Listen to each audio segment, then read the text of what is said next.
damit wieder herzlich willkommen zu einem weiteren Video, in dem wir uns mit dem Thema Steuerung des Open-Car-Systems mit dem Train Controller plus Street beschäftigen.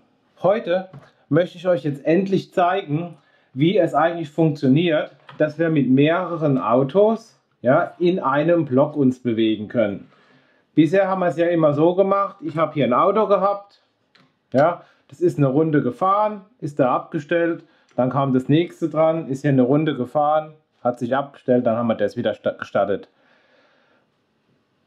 Funktioniert, aber wir wollen ja, sage ich mal, gerade wenn wir unsere Car-System-Autos digital steuern, mit dieser Abstandssteuerung, dann wollen wir ja, sage ich mal, einen realistischen Fahrzeugbetrieb visualisieren bzw. simulieren. Und Fahrzeuge, die fahren ja dann eigentlich immer relativ dicht hintereinander her. Ja?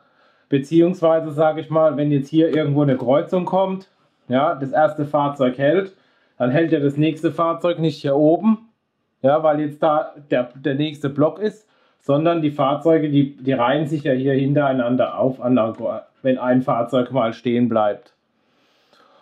Und deshalb brauchen wir ja auch beim Train Controller das Zusatzmodul plus Street, weil darin ist diese starre Blocksicherung, die wir von der Eisenbahntechnik her kennen, weil bei der Eisenbahn darf ja maximal ein Zug in einem Block sein. Und die ist halt mit dem Zusatzmodul plus Street aufgehoben. Für die Straßenblöcke, wohlgemerkt. Und heute möchte ich euch einfach zeigen, wie das Ganze halt funktioniert, was ich dabei beachten muss, wie ich meine Autozugfahrten einstellen muss, etc. etc. Und eigentlich wollte ich euch das Ganze hier auf diesem kleinen Demo-Gelände, wo ich ja mit euch gebaut habe, zeigen. Eigentlich. Während den Dreharbeiten zu dem Video hier jetzt, habe ich dann aber auf einmal festgestellt, dass genau auf diesem kleinen Gelände hier, die aktuellen Probleme, die es beim Train Controller mit diesem Fahren von mehreren Fahrzeugen in einem Block gibt, beziehungsweise, eigentlich ist es ein Software-Bug, der da halt noch drin ist, und der schlägt natürlich hier volle Kanne durch. Ich habe es ein paar Mal probiert, das hat dann hinten und vorne nicht funktioniert richtig, weil halt einfach dieser Software-Bug drin ist. Da ich aber euch heute in dem Video erstmal nur zeigen will, wie es funktioniert, wie es technisch, also wie es rein theoretisch, wie es funktioniert, bei einem größeren Car-System ist es dann auch weniger das Problem. Und da ich euch das heute zeigen möchte und auf die Probleme damit erst im nächsten Video eingehen will, habe ich mich dann dazu entschieden, das Ganze nicht hier auf dem Testgelände zu machen, auf diesem kleinen Demo-Gelände, sondern ich gehe rüber ins andere Zimmer und zeige euch das Ganze auf meinem großen Testgelände. Da sind halt einfach viel mehr Blöcke, da sind die Abstände viel größer, da funktioniert es dann auch besser. Deshalb gehe ich jetzt kurz rüber und wir sehen uns dann gleich wieder. Ja, und hier seht ihr jetzt mein Testgelände, mein großes Testgelände. Dem einen oder anderen wird es jetzt schon bekannt vorkommen, in dem Video, wo ich euch das Thema mit den Fahrspuren vorgestellt habe, habe ich hier drauf schon mal ein Video gedreht. Aber auf dem Teil, ich schwenke jetzt hier gerade mal so rüber, ist jetzt eigentlich alles drauf, was man so hat, wenn man so ein Car-System auf der Anlage einbaut.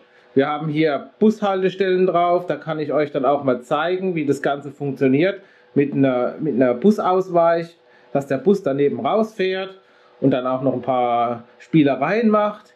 Ich habe hier eine kleine Gasse, habe hier eine kleine T-Kreuzung, also eine Einmündung besser gesagt, und habe hier eine größere T-Kreuzung.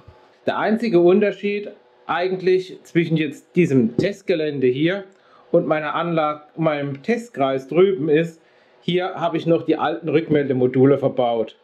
Was heißt alte Rückmeldemodule? Naja, da ist halt, sage ich mal, das ganze Teil ist noch mit diskreter Elektronik aufgebaut, mit diesen 4040 Bausteinen, also mit CMOS-Technik.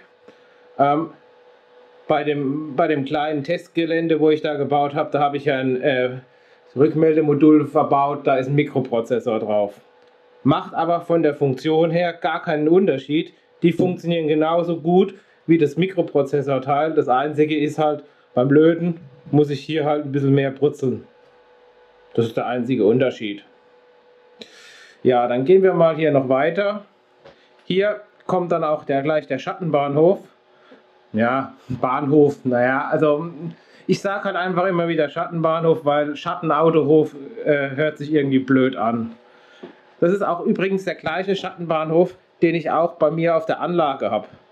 Ja, also ich mache da keinen, ich habe mir nicht einen zweiten gebaut, sondern, sag ich mal, 90% vom Jahr steht dieses Testgelände hier in der Ecke rum und da brauche ich das Teil nicht zweimal. Für die paar Tage, wo ich da teste, hole ich mir das Ding einfach von der Anlage. Ja, da leuchte ich mal rein, da stehen auch schon 2 Autos drin. Da ist dann richtig viel Platz drin für Autos abzustellen. Was ich hier jetzt auch noch habe an dem Teil, sind meine selbst entwickelten Stromverteilerplatinen. Da gehe ich jetzt aber nicht näher drauf ein, weil das wird wieder den Rahmen von dem Video sprengen. Aber die Daten zum Nachbau, die sind seit heute auf meiner Homepage verfügbar. Und die sind wirklich ganz, ganz einfach nachzubauen. Und so sieht das Ganze dann im Drain-Controller aus. Also das ist schon ein richtig großes ja, Straßennetz. Wenn ihr euch wundert, warum jetzt hier überall so kleine Zähler an den Blöcken angebracht sind, immer 2 Stück, das werdet ihr gleich sehen, warum ich die da dran habe. Ja, aber hier einfach nur noch mal kurz so der Überblick, wie das Ganze dann auf dem Drain-Controller aussieht, mein Testgelände.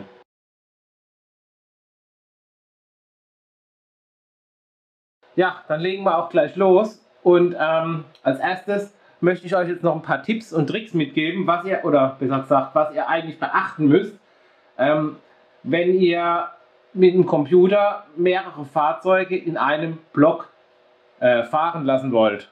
Das hat also jetzt nichts eigentlich mit dem Drain-Controller direkt zu tun, das hat mit einer Computersteuerung allgemein zu tun.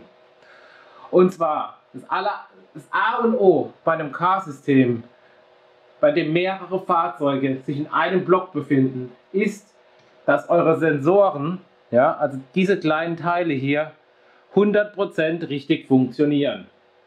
Ja? Und zwar mit 100% richtig meine ich damit, sie dürfen nicht flackern. Ja, und mit flackern meine ich einfach, also die dürfen quasi nur einmal auslösen. Wenn ein Fahrzeug hier drüber fährt, ja, dürfen die maximal einmal auslösen. Sobald die bei einem Fahrzeug zweimal auslösen, ist es schon falsch. Weil dann funktioniert die Steuerung nicht mehr. Weil ihr müsst immer eins bedenken, diese kleinen Teile sind eigentlich die Augen eurer Computersteuerung. Wenn ihr diese SSE49 Sensoren in Verbindung mit dem Feedcar benutzt oder aber auch mit meinen Sensorplatinen, ja, dann habt ihr da eigentlich keine Probleme, dann seid ihr hier auf der sicheren Seite. Und wenn ihr das ganz genau machen wollt, dann nehmt ihr noch diese kleinen, macht ihr euch noch diese kleinen Montagesockel für die Sensoren, weil damit positioniert ihr die Sensoren wirklich haargenau unter der Straße. Und damit seid ihr da mit dem Thema schon mal auf der sicheren Seite und braucht euch da eigentlich keine Gedanken mehr drüber machen. Und damit ihr auch noch wisst, warum das so ist, habe ich jetzt hier mal 2 Autos hingestellt und jetzt überlegen wir uns einfach mal, jetzt gehen wir einfach mal davon aus, die 2 Autos fahren jetzt so hintereinander her. Ja? Und der Computer sieht die Autos ja eigentlich gar nicht. Der kann ja nur auf diese Signale reagieren, die zum einen, sage ich mal, meine Sensoren hier auslösen, ja, über die Rückmeldemodule da hinten oder halt noch, sage ich mal, über die aktive Positionsrückmeldung. Ne? Das ist das Einzige, wo der Computer ja reagieren kann. Und wenn jetzt eben gerade mit der passiven Positionsrückmeldung, ja, wenn jetzt hier mein Fahrzeug hier rüber fährt und hier den Sensor auslöst, dann weiß jetzt der Computer, da ist was, das muss dieses Fahrzeug sein. So, jetzt kommt ja hier hinten parallel das zweite Fahrzeug mit. Das folgt ja dem hier so im hinteren Fahrzeug. So, und wenn ich jetzt meine Sensoren nicht genau positioniert habe, Und mein Melder hier, der löst quasi, während das Fahrzeug hier drüber fährt, ein weiteres Mal aus. Eben, weil er einfach flackert. Dann meint der Computer, es ist ein neues Ereignis, das ist jetzt das nächste Fahrzeug hier hinten. Ja. Was macht dann der Computer? Ja, der sagt dann, oh, okay, das Fahrzeug hier ist schon in dem Block drin. Was ja aber tatsächlich gar nicht so ist. Da einfach nur, weil eure Sensoren nicht sauber ausgelöst haben. Und genau das ist auch der Grund, warum ich aktuell hier an meinen ganzen Blöcken überall 2 Zähler dran habe. Weil wenn ich jetzt hier mal in den Block reingehe, seht ihr, ich habe immer 2 Melder pro Block. Und so wie ich es euch ja auch mal erzählt hatte oder erklärt habe, bei dem Positionieren von den Sensoren. Und die Zähler habe ich einfach daher dran gemacht, weil ich mit diesem Testgelände habe ich auch diese Sensorplatinen entwickelt. Und dass ich halt sehen konnte, ob die auch wirklich richtig funktionieren im Realbetrieb, da habe ich mir damals halt die Mühe gemacht und habe überall an die Blöcke mir die Zähler gemacht, um einfach zu gucken, ob die Sensoren wirklich richtig auslösen, einmal pro Fahrzeug. Und dass das jetzt wirklich auch so ist, kann ich euch nochmal zeigen mit dem Econic. Da steht diese 2 gelben Punkte, die ich da auf der Anlage gemacht habe, das sind einfach die Sensoren von dem Block 12. Und ich lasse jetzt einfach mal den Econic langsam hier drüber fahren und dann werden wir sehen, dass als erstes dieser Sensor hier angeht und danach einmal nur und danach einmal dieser Sensor. Und jetzt ist das Fahrzeug weg und die haben genau einmal ausgelöst. Und genau so muss es sein. Natürlich mache ich jetzt das mit den ganzen Zählern nicht jedes Mal bei einer Anlage oder so. Ja, also das habe ich jetzt halt einmal hier gemacht. Ich habe es jetzt drin gelassen, weil es stört ja eigentlich nicht. Der eine oder andere wird es jetzt schon gesehen haben, beziehungsweise es wird ihm komisch vorgekommen sein. Die Train Controller Version, die ihr hier seht, das ist nicht die Version 9, sondern die Version 8. Das hat einfach ganz einfach den einen Hintergrund, da ich für die Version 9 noch keine Lizenz habe, sondern nur für die Version 8. Und gerade bei dem großen Thema jetzt würde mir dann die Version 9 einfach zu oft abschalten. Ist aber gar kein Problem, weil das, was ich euch jetzt hier erkläre, ja, das ist bei der Version 9 1:1 das gleiche. Da hat es keine Unterschiede gegeben, da gibt es keine Neuerungen. Von daher könnt ihr das, was ich euch hier erkläre, in der Version 8 1:1 auf die Version 9 anwenden. Ein weiterer Punkt, den ihr beachten müsst bei dem Thema mehrere Fahrzeuge in einem Block, also fahren mit der Abstandssteuerung, dafür gehe ich jetzt mal kurz in den Editiermodus, ist natürlich, ihr müsst in den ganzen Blöcken, in denen ihr mit Abstandssteuerung fahren wollt, müsst ihr natürlich in den Blöcken, in den Blockkonfigurationen, Blockeinstellungen unter dem Reiter Straße diesen Haken Abstandssteuerung anwenden, aktivieren. Ja, also den müsst ihr überall aktivieren. Also wenn ihr den halt hier zum Beispiel aktiviert, dann muss er natürlich auch hier überall aktiv sein. Ja, also dann muss er natürlich auf dem ganzen Straßenstück aktiv sein, weil es macht keinen Sinn, dass ich einmal sage, hier mache ich Abstandssteuerung, hier mache ich keine und hier mache ich sie wieder. Das macht null Sinn. Ja, und so ist es halt auch bei mir. Ich habe hier wirklich überall diese Abstandssteuerung eingeschaltet. Das einzige Mal, ja, wo ich sie nicht eingeschaltet habe bei mir, das ist bei mir in diesen 2 Blöcken. Da habe ich wirklich, das kann ich euch auch zeigen, in den beiden Blöcken ist bei mir der Haken draußen. Das hat aber nur den einzigen Hintergrund, dass das bei mir hier dieses kurze, Moment, das muss ich mal kurz suchen, hier bei mir dieses kurze Straßenstück ist. Ja, das sind quasi so 5-6 cm und hier kann auch nie, sag ich mal, mehr wie ein Fahrzeug gleichzeitig drinstehen. Ja, deshalb macht es hier auch keinerlei Sinn, an der Stelle, sage ich mal, mit Abstandssteuerung zu fahren. Aber sonst, wenn ihr einen Block auf Abstandssteuerung anwenden stellt, dann heißt es eigentlich automatisch, das ganze Straßenstück muss dann auch mit Abstandssteuerung funktionieren oder muss aktiv sein. Das ist also bei der Blockkonfiguration zu beachten. Das nächste, wenn ihr dann diese Autozugfahrten hier anlegt, müsst ihr auch in den Zugfahrtsregeln, ja, ein paar Einstellungen vornehmen. Zum einen ist es natürlich ganz wichtig, ihr müsst bei der Zeitpunkt der Freigabe müsst ihr immer anhaken durch den Belegtmelder. Standardmäßig ist hier immer an der Haltemarkierung aktiv, aber bei den Autos müsst ihr durch Belegtmelder umstellen. Was diese einzelnen Funktionen hier aussagen, das habe ich euch ja schon mal gezeigt in dem Video, wo ich euch gezeigt habe, wie man eine Zugfahrt und so weiter anlegt. Da habe ich euch das ja alles schon gezeigt. Das Video verlinke ich euch wieder oben im Eck, beziehungsweise unten auch in der Videobeschreibung, wenn ihr da nähere Details wissen wollt. Ein weiteres wichtiges Thema, was ihr bei den Zugfahrtregeln einstellen bzw. beachten müsst, ist bei Reservierung von Blöcken und Weichenstraßen. Und zwar in dem Kapitel belegte Blöcke und Weichenstraßen. Standardmäßig sind hier eigentlich diese zwei Haken weg. Normalerweise, wenn ihr eine neue Zugfahrt anlegt, sieht das Ganze so aus. Damit eure Autozugfahrten aber richtig funktionieren und eure Fahrzeuge nicht, also ich weiß nicht, woran es liegt, aber wenn ich diese zwei Haken nicht reinsetze, dann kommt es zu komischen Verhalten von den Autos. Ja? Die fangen plötzlich irgendwie mitten auf der Strecke an zu bremsen, wo sie eigentlich gar nicht bremsen dürfen. Deshalb habe ich herausgefunden, das steht auch wirklich in keiner Bedienungsanleitung und nirgends drin. Ja, aber ich habe es für mich herausgefunden, nur durch Anhaken dieser beiden Zugfahrtsregeln, ja, funktioniert eine Autozugfahrt wirklich reibungslos. Deshalb bei allen Autozugfahrten müsst ihr diese zwei Haken anhaken. Auch wieder wichtig, ihr könnt theoretisch diese Regel ihr könnt es theoretisch hier einmal anhaken und dann könntet ihr theoretisch Regel auf alle Zugfahrten anwenden klicken. Ja, das könnt ihr tun, solange ihr in eurem Stellwerk bzw. in eurem Train Controller nur Car-System oder nur Straßenzugfahrten angelegt habt. Dann könnt ihr das tun.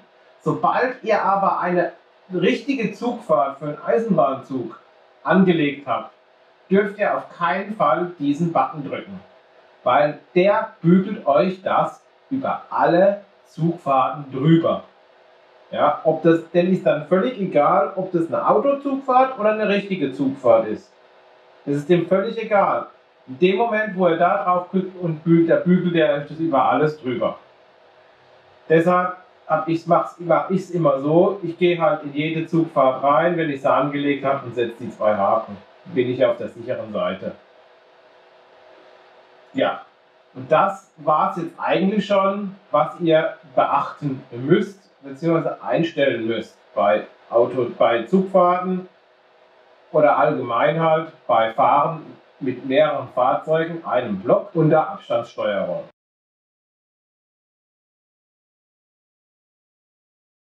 So, jetzt habe ich hier mal mein Autofenster aufgemacht. Also hier seht ihr in dem Train Controller 18 natürlich hier auch meine ganzen Fahrzeuge hinterlegt. Das ist eine ganze Litanei, was ich an Fahrzeugen mittlerweile habe.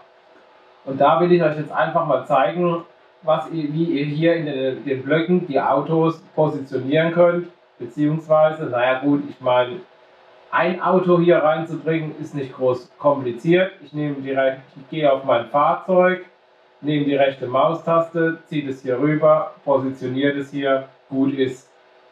So. Wenn ich jetzt aber ein zweites Fahrzeug hier reinkriegen will, wenn ich das jetzt hier machen würde das Auto hier reinsetzen, das andere würde wieder rausfliegen. Ne? So, jetzt will ich ja natürlich ein weiteres Fahrzeug hier hinten dran zufügen.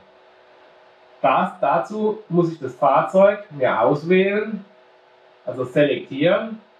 Dann drücke ich auf der Computertastatur die Alt-Taste, halte diese gedrückt und nehme dann mein Fahrzeug wieder mit der rechten Maustaste, ziehe es auf den Block, wo ich es haben will, und dann setzt er es mir hinten dran. So kann ich quasi mehrere Fahrzeuge in einem Block positionieren oder einfügen. Problem ist, also wenn ich jetzt sage, ich mache einfach mal hier 3 Autos rein, ja, und möchte jetzt, sage ich mal, das mittlere Auto raus haben, dann geht es einfach nicht so einfach, dass ich jetzt sage, ich drücke die Alt-Taste, gehe auf das mittlere Fahrzeug, das funktioniert dann nicht. Ja, also wenn ich ein Fahrzeug wieder entfernen will, dann kann ich immer nur das erste Fahrzeug, das führende Fahrzeug entfernen. Ich persönlich muss ehrlich dazu sagen, ich mache sowas mit mehreren Fahrzeugen hier drin positionieren eigentlich ehrlich gesagt nie. Ja. Ich habe mein ganzes Car-System eigentlich so aufgebaut, dass ich sage, mein Startpunkt ist immer hier hinten mein Schattenbahnhof. Ja. Da stelle ich maximal immer ein Fahrzeug rein. Ja. Diese Blöcke in diese Abstellkammern, ich nenne sie jetzt einfach mal Abstellkammern, da darf maximal ein Fahrzeug rein. Das habe ich ihm halt, wie ich das dann hingekriegt habe, dass da immer wirklich auch bloß ein Fahrzeug reinfährt, obwohl ich da in den Blöcken Abstandssteuerung aktiv habe. Ja. Aber wie ich das hingekriegt habe, zeige ich euch auch noch. Aber jedenfalls bei mir ist es so, meine ganzen Autozugfahrten starten immer hier hinten im Schattenbahnhof und enden dann auch wieder da hinten im Schattenbahnhof.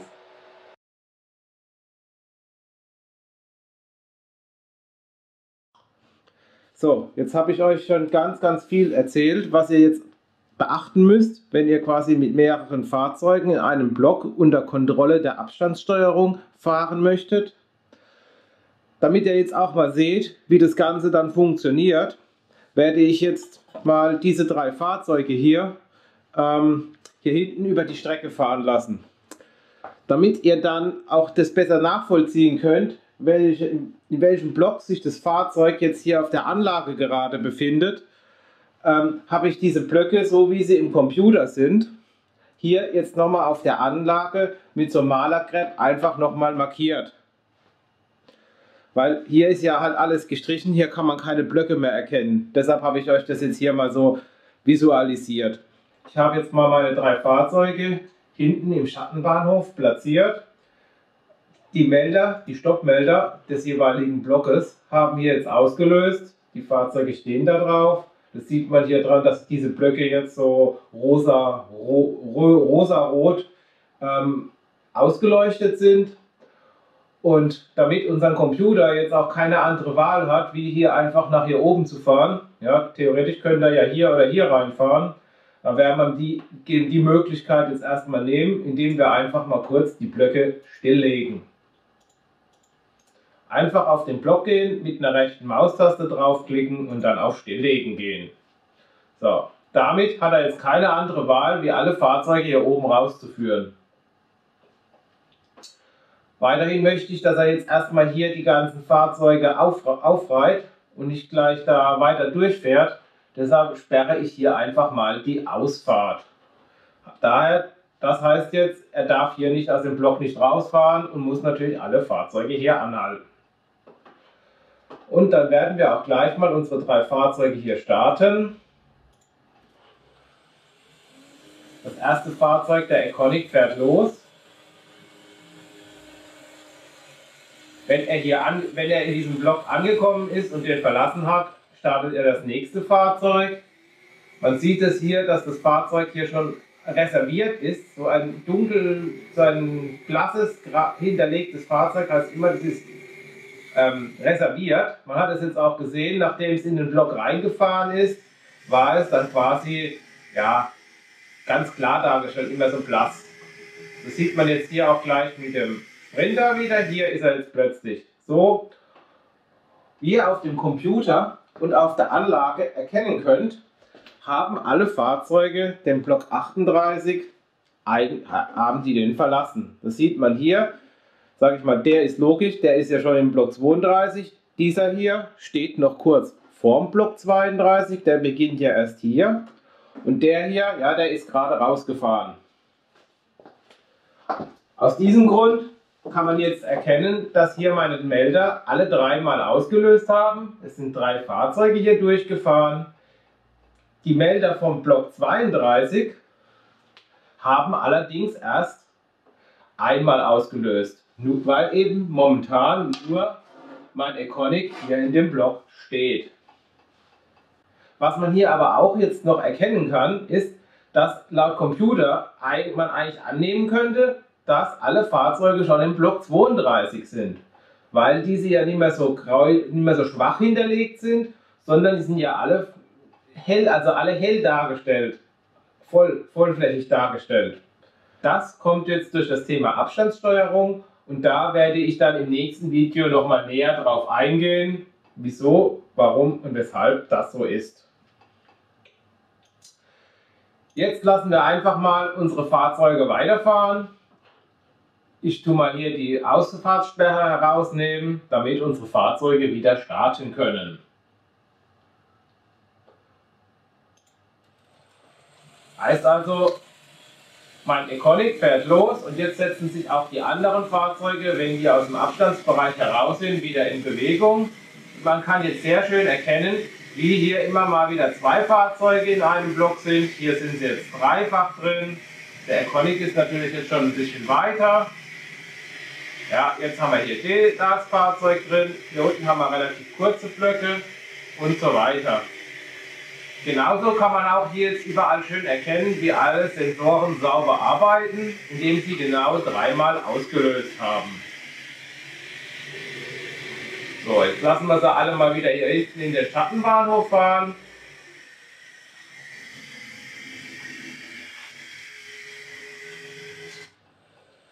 Mein Computer sortiert die Fahrzeuge hier jetzt dann schön nacheinander ein. Eigentlich ist das jetzt eine ganz einfache Sache. Wenn man diese paar Zugfahrtsregeln, also Autozugfahrtsregeln einstellt, diese Haken überall anhakt, dann ist es eigentlich eine ganz einfache Sache, wie man mit mehreren Fahrzeugen in einem Block beim Train Controller mit dem Modul Plus Street fahren kann. Und mit diesen Bildern sind wir auch schon am Ende dieses Videos angelangt. In den nächsten Videos werde ich jetzt noch tiefer auf das Thema Fahren unter Abstandssteuerung eingehen. Auch welche Probleme es aktuell da unterm Train Controller gibt. Ich hoffe wieder, dass euch dieses Video gefallen hat. Wenn euch dieses Video gefallen hat, lasst mir gerne wieder einen Daumen nach oben da. Ansonsten wünsche ich euch wieder eine gute Zeit. Bleibt und werdet gesund. Natürlich, falls ihr es noch nicht getan habt, drückt einfach mal kurz den Abo-Button, denn so verpasst ihr auch dann kein weiteres Video mehr. Und wenn ihr informiert werden wollt, dann aktiviert auch einfach die Glocke. Und ansonsten kann ich nur eins sagen und hoffe, wir sehen uns im nächsten Video wieder.